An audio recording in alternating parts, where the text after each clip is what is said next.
Spencer Hodge, one of the finest wildlife artists in the world, is exhibiting here in Monte Carlo at Monaco Fine Arts Gallery. So Spencer, what are you exhibiting? There's a collection of watercolors that I've done over the past years, some from Africa, some from India, some from the Bahamas, the islands. And I must say, looking at them now, I'm very pleased with the presentation. I'm always delighted to see work coming back again.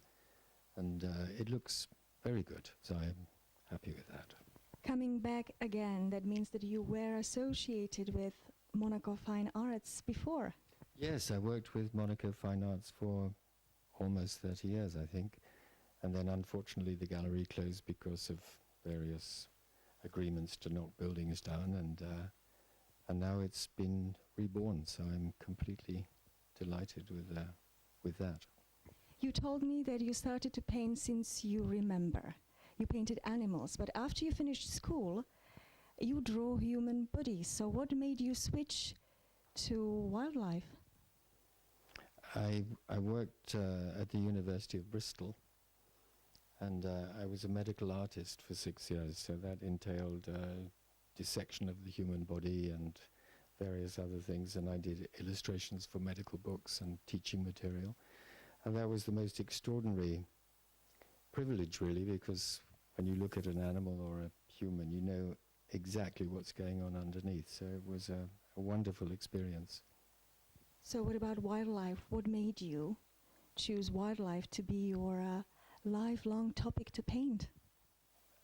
You know, everybody has something that they love, and since I can remember, it was birds and insects and animals, and so that has always been my great passion.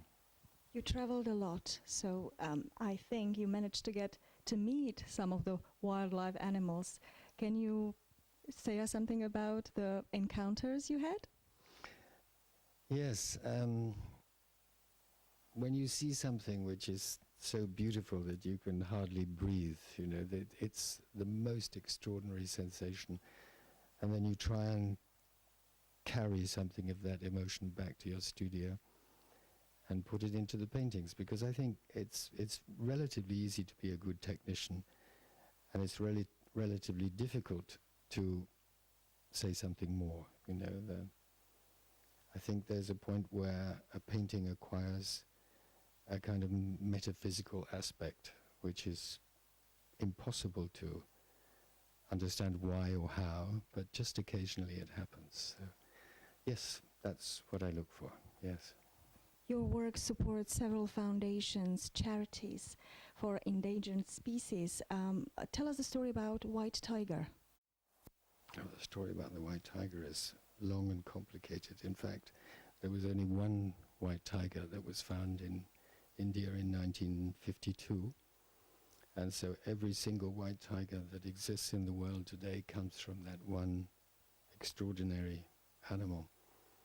And it's just one of those miracles of nature. You have several portraits of several animals here. Do you have your favorite? Well, I must confess my heart is with the birds, always. They're just so wonderful, you know, they're small and complete and self-sufficient, and that's where my heart is, yes, with the birds. Thank you, Spencer Hodge. Thank you.